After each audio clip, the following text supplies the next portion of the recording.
Does Lying Make You Blind? By Rachel Gwilym. There is a direct correlation between the stress of lying and strain in the eyes, according to Bates, the father of natural eyesight improvement. I found this assertion surprisingly resonant. I spent my childhood lying for reasons I can no longer fully access.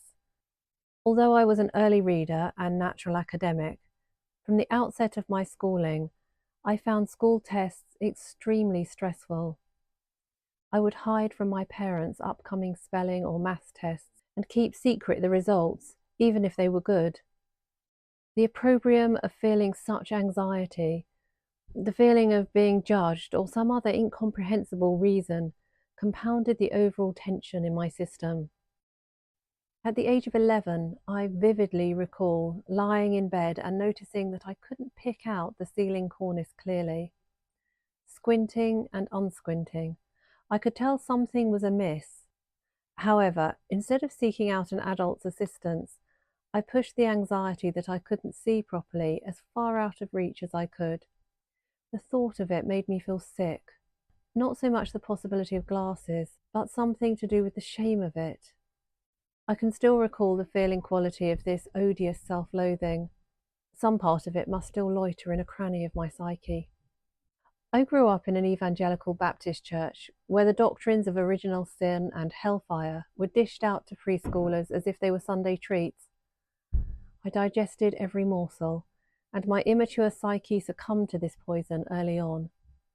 I believed it wholeheartedly, and was secretly terrified that I hadn't said the correct prayer properly, and therefore counted amongst the unsaved. I think it was my abject terror of being judged and found wanting that made me so secretive.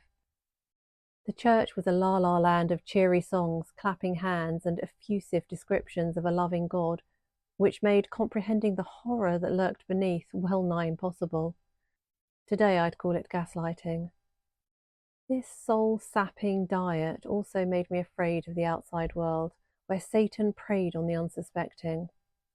2020 vision brought way too much clarity. So, as I proceeded through secondary school, my increasingly blurred vision created a hazy refuge around me. How it didn't come to the attention of the adults in my life beats me. I wasn't uncared for, and I went to respectable schools, but I guess I hid it well, and my efforts to be invisible were successful. When at 17 I got my driver's license, there was no more pretense. The optician was bemused and shocked to discover that I couldn't even read the first and largest letter on the chart. 35 years on, I noticed my eyesight suddenly deteriorate. I know, it's my age, or so the narrative goes. However, I'm still finding it worthwhile to dig a little deeper. My sudden inability to read coincided with a shift of feeling in an important friendship. I've called it love, but on closer examination, it could be labelled neediness. A Course in Miracles identifies anger as the emotion that binds egos in a pretense of love. My spiritual development is still too fledgling to fully apprehend this, but I do recognise how quickly love has given way to anger in past relationships. In this particular case, I felt so radiant that I didn't doubt its divine origin. And this is where the lie came in. I denied to myself what I was asking of him, and only perceived the tip of the iceberg when I felt angry that he hadn't sent me a handwritten letter. It was fair, reasoned the ego, to expect a paper response to my missive, even though he'd composed a thoughtful and kind email.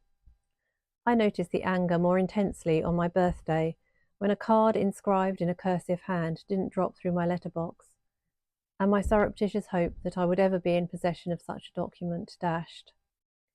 Such a trivial disappointment could surely not be the cause of instantaneous long-sightedness. What I can say is that my ability to read returned when I tended my pain and invited love to guide me towards the antidote. It seems to me that clocking these apparently inconsequential shifts from the idea of love to anger is essential spiritual toil if we are to know love unguarded and resplendently unconditional. I can't say anything more weighty than this. I have reached the outer limits of my spiritual cognizance. The Course in Miracles account of love and anger rankles, all the while it reveals something I already know in my experience to be true. Perhaps tomorrow there will be some shift in consciousness. In the meantime, I wrote my love for this man, flawed as it is, in the sand, and let the sea take my words out into the deep ocean, where they are being tossed by the great salt mother.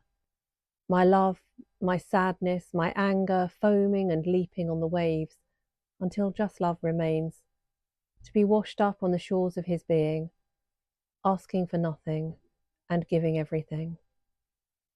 If you're having to confront anger on your journey towards unconditional love and would appreciate 2020 vision, book a free call with me, and I'll share with you how the grief recovery method can be a companion to your heart.